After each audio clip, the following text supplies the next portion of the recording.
Mukunda jewellery Hanamkonda ప్రారంభోత్సవ offer flat 20% VA December 14 నుండి 22 వరకు. హాయ్ హలో నమస్తే, welcome back to iDream media. ఈరోజు మనతో ఉన్నారు సర్టిఫైడ్ ఫైనాన్షియల్ ప్లానర్ అయిన రామచంద్రమూర్తి గారు. అలాగే స్టాక్ మార్కెట్ అనలిస్ట్కి సంబంధించి ముఖ్యంగా ఈరోజు అప్డేట్ ఏంటో తెలుసుకుందాం. Hi sir. హాయ్ అండి.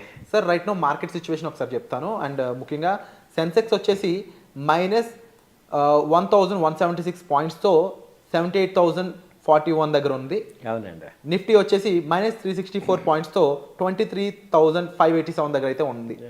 చాలా రీజన్స్ అయితే ఇంపాక్ట్ చేస్తున్నాయని చెప్పేసి మాట్లాడుకుంటున్నారు బయట. వాట్ ఈస్ హ్యాపెనింగ్, ఇది ఇలాగే కంటిన్యూ అయ్యే ఛాన్స్ ఉందంటారా? అవునండి. ఇప్పుడు మీరు ఇవాళ రేట్ చెప్పారు కానీ యాక్చువల్గా అసలు పాలు స్టార్ట్ అయింది 16-12 నుంచి. ఆ రోజు వచ్చి 24,770 దాకా వెళ్ళింది నిఫ్టీ. సో అక్కడి నుంచి ఇప్పుడు దాదాపు 1,200 పాయింట్స్ డౌన్ అయింది. సో యాక్చువల్గా లాస్ట్ టైము అక్టోబర్ 21 నాడు 23,390 దగ్గర లోయెస్ట్ లో వచ్చి అక్కడి నుంచి యాక్చువల్గా రికవరీ స్టార్ట్ అయింది. సో అప్పుడు హై వచ్చి మళ్ళీ 5/12/2024 నాడు ఇది 24,830 దాకా వెళ్ళింది సార్. సో అక్కడ మేము మార్కెట్ ర్యాలీ స్టార్ట్ అయింది, ఓకే కన్సల్టేషన్ అయింది. అంతకుముందు మనకి ఆల్ టైమ్ హైస్ నుంచి ఫాల్ అయింది కదా, గత 3 నెలల నుంచి కూడా ఫాల్ అయింది. సో 3 నెలల నుంచి ఫాల్ అయింది ఒక ఎత్తు, ఈ వారం రోజుల్లో ఫాల్ అయింది ఒక ఎత్తులాగా ఉంది. ఎందుకంటే ఇప్పుడు నెక్స్ట్ లెవెల్ ఇది లాస్ట్ టైంలో కనుక 23,330 కనుక కట్టిందంటే ఇంకా హెవీ, ఇక అది కరెక్షన్ మోడా లేకపోతే క్రాష్ అనేది అర్థం కాకుండా ఉంది. సో ప్రజెంట్ అయితే నిఫ్టీ అయితే 23,587 సపోర్ట్ ఉంది. సో ఎక్స్పెక్టెడ్ ఏంటంటే ఇంకో 200-300 పాయింట్స్ డౌన్ అయితే ప్రీవియస్ సపోర్ట్స్ దగ్గర కనుక ఆగితే కొంచెం మనకి రిలీఫ్ వచ్చినట్టే. అయితే ఈలోపు డిసెంబర్ ఎండ్ కూడా దగ్గరలో ఉంది కాబట్టి, ఎక్స్పైరీ కూడా నెక్స్ట్ వీక్ ఉంది కాబట్టి జనరల్గా ఏమవుతున్నాయంటే ఇది క్రిస్మస్ అని అనుకుంటున్నాం. సో ఇప్పుడు మన ఇండియన్ మార్కెట్స్కి జనరల్గా జనవరి నుంచి బడ్జెట్ ర్యాలీ ఇవన్నీ స్టార్ట్ అవుతాయి కాబట్టి ఇది ఒకటి బై అండ్ డిప్స్ లాగా ఛాన్సెస్ కనబడుతున్నాయి. ఎందుకంటే ఇప్పుడు ఈ మంత్ ఎండింగ్ ఇంకా 4-5 రోజులే యాక్టివ్ డేస్ ఉన్నాయి కాబట్టి, ఎటు 25th క్రిస్మస్ అలా ఉంది, సెలవు హాలిడేస్ అలా ఉన్నాయి.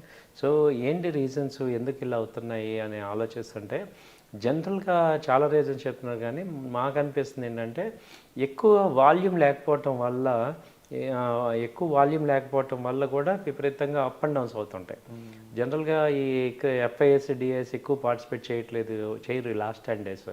దాంతో ఏమవుతుందంటే వాల్యూమ్స్ ఉండవు కాబట్టి up and downs one side అయిపోతాయి. సో ఇది ఒక మేజర్ రీజను. ఆ తర్వాత ఫెడ్ వడ్డీ రేట్లు తగ్గించారు బాగానే ఉంది కానీ నెక్స్ట్ ఇయర్ అలాగే హాకిష్గా చెప్తున్నారు. అది ఒకటి సెంటిమెంట్ నెగిటివ్గా తీసుకుంది US మార్కెట్స్.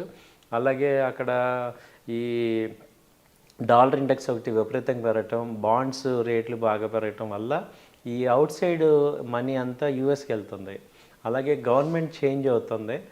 అందులో రిపబ్లికన్స్ నుంచి డెమోక్రాట్స్ నుంచి రిపబ్లికన్స్కి పార్టీ గవర్నమెంట్ చేంజ్ అవడంతో వాళ్ళ ఒపీనియన్స్, థింకింగ్ అంతా కూడా మారుతున్నాయి కాబట్టి జనరల్గా గ్లోబల్ మొత్తం కొంచెం అన్సర్టనిటీ ఉంటుంది. ఈ యూఎస్లో కొంచెం స్టెబిలిటీ వచ్చేదాకా అన్ని మార్కెట్స్ కూడా ఎఫెక్ట్ అవుతున్నాయి. మన ఒక ఇండియానే కాదు, అటు US ఏషియన్ మార్కెట్స్ కానీ, అటు ఇది యూరోప్ మార్కెట్స్ కూడా ఇలాగే ఒక రకంగా ఉంటుంది కదా. ఎందుకంటే 4 years US ఒక సిస్టంలో వెళ్ళిన వాళ్ళు ఇప్పుడు ఇంకొక ట్రంప్ ఆల్రెడీ మనం చూస్తాం ఆయన యొక్క పాలసీ ఏంటనేది. సో అలాంటి యాక్టివ్గా ఉంటారు కాబట్టి ఆయనవి అడ్జస్ట్ అవ్వటానికి కొంచెం టైం తీసుకుంటుంది వరల్డ్ అంతా కూడా. అది కాకుండా ఇంకా మళ్ళీ వార్స్ అలాగే కంటిన్యూ అవుతున్నాయి. బట్ రష్యన్ మొన్న న్యూస్ ఇచ్చారు, ట్రంప్తో మేము అయ్యేటట్టు ఉంది, క్లోజ్ చేస్తామనేది. ఇవన్నీ కూడా నెక్స్ట్ ఇప్పుడు బైడెన్ గారు వెళ్ళేటప్పుడు కూడా కొన్ని కఠినమైన నిర్ణయాలు, అన్ఎక్స్పెక్టెడ్ డెసిషన్స్ తీసుకుంటున్నారు, అవన్నీ కూడా ఎఫెక్ట్ అవుతున్నాయి. సో ఈ ఆల్రెడీ ఈ 2 వార్స్ రెగ్యులర్గా మనకి అటు వెస్ట్ ఏషియన్ ఇటు ఈస్ట్ 2 వార్స్ ఎఫెక్ట్ అవుతున్నాయి కాబట్టి ఇవన్నీ మనకి ఇండియాలో ఎఫెక్ట్ అవుతున్నాయి సార్. అండ్ సార్ అలాగే హై వాల్యుయేషన్స్ కానీ FIS కూడా రెజ్యూమ్ చేశారు సెల్లింగ్, అండ్ ఇలాంటి ఎన్నో రీజన్స్ ఉన్నాయి. మీరు చెప్పండి సార్. అండ్ మీరు అంటూ ఉంటారు కదా ఒక్కొక్కసారి విరాట్ మార్కెట్లో ఈవెంట్స్ ఉన్నాయనే ఇలా జరుగుతుందని కాదు, ఒక్కొక్కసారి అన్ప్రెడిక్టబుల్ గానే ఉంటుంది సిచ్యువేషన్ అనేది, దానికి రీజన్స్ కూడా ఉండవు అని అంటూ ఉంటారు కదా. సో ఎలా అంటే మీరు చేసే రీసెర్చ్ అనాలిసిస్ ఎక్కువ మంది చేయలేరు, మీకు ఎలా అనిపిస్తుంటుంది ఇవి ముందు ప్రిడిక్ట్ చేస్తున్నప్పుడు, మీకు ఎలా ఫీలింగ్ ఉంటుంది?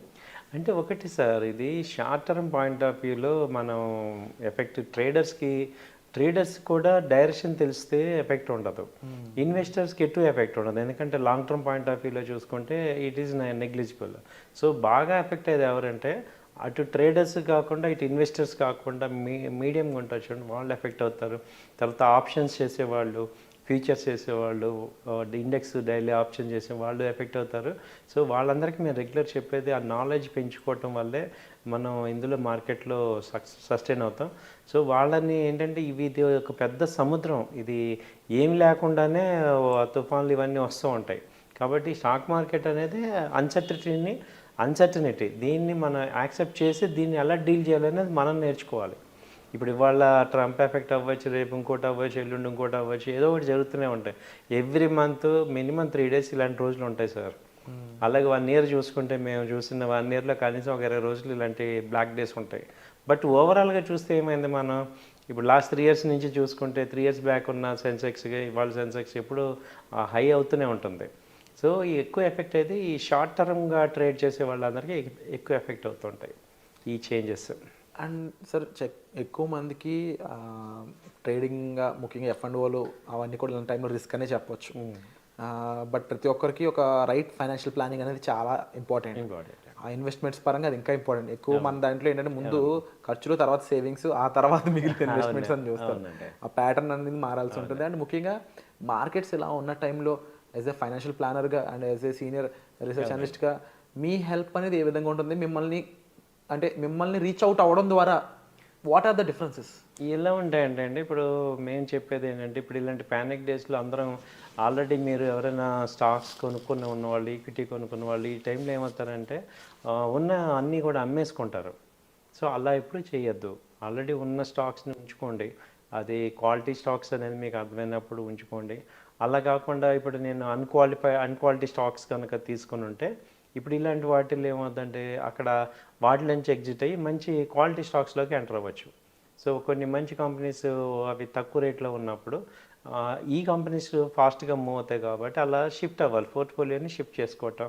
ఇలాంటివి మీరు చేసుకునేటప్పుడు మా హెల్ప్ తీసుకోవచ్చు. అంటే ఇప్పుడు డెడ్ స్టాక్స్ ఉంటాయి కొన్ని, ఆ డెడ్ స్టాక్స్ నుంచి ఇటు షిఫ్ట్ అవడానికి మనకి మంచి పనికి వస్తాయి. అలాగే ఫ్రెష్గా ఉండే వాళ్ళకి మంచి కంపెనీస్ ఏమున్నాయి సార్ ఈ ఫాల్లో అనేది మనం రికమెండేషన్ చేయడానికి అడ్వాంటేజ్ ఉంటుంది. సో ఏదైనా ఏంటంటే మనం ఈ మార్కెట్లో ఒక మెంటర్షిప్ లాగా ఉన్న వాళ్ళ దగ్గర నుంచి మీరు అడ్వైస్ తీసుకోవడం ద్వారా మీరు ఇలాంటి మిస్టేక్స్ జరగకుండా ఫాస్ట్గా గ్రో అవుతాం. ఇది మన అడ్వాంటేజ్. అండ్ తప్పకుండా స్టాక్ మార్కెట్లో మనీ ఎర్న్ చేయడం కంటే ముందు నష్టపోకుండా ఉండడం ఎలాగో అనేది తెలుసుకోవడం చాలా ఇంపార్టెంట్. అలా తెలుసుకోవాలనుకుంటే ఒక సీనియర్ ప్రొఫెషనల్ ద్వారానే మీకు అది పాసిబిలిటీ ఉంటుంది. సో అలాంటి విషయాల్లో రామచంద్రమూర్తి గారికి ఎంతో ఎక్స్పీరియన్స్ ఉంది. రైట్ స్టాక్ని ఎంచుకోవడం అయి ఉండొచ్చు, మీ ఫైనాన్షియల్స్ని మేనేజ్ చేసుకోవడం అయి ఉండొచ్చు, మీ యొక్క గోల్ సెట్టింగ్కి ఎటువంటి ఫైనాన్షియల్ ప్లానింగ్ చేసుకోవాలని ఉండొచ్చు. ఇలా ఎన్నో విషయాలపై మీకు అవగాహన కావాలి, ఒక క్లారిటీ కావాలి. మీ ఫైనాన్షియల్ ప్లానింగ్లో మీరు బడ్జెటింగ్ ఎలా చేసుకుంటున్నారు, ఎక్కడ ఇన్వెస్ట్ చేస్తున్నారు, వాటిలో ఏమన్నా చేంజెస్ చేయాల్సి ఉందా, ఇలాంటి ఎన్నో విషయాలపై మీకు అవేర్నెస్ క్రియేట్ చేస్తూ సార్ పర్సనల్ అపాయింట్మెంట్స్ అనేవి ప్రొవైడ్ చేస్తూ ఉన్నారు. మీరు డిస్ప్లే అవుతున్న నెంబర్స్ కాల్ చేసి డైరెక్ట్గా సార్తోనే మాట్లాడవచ్చు. Thank you so much sir. Thank you అండి. నమస్తే.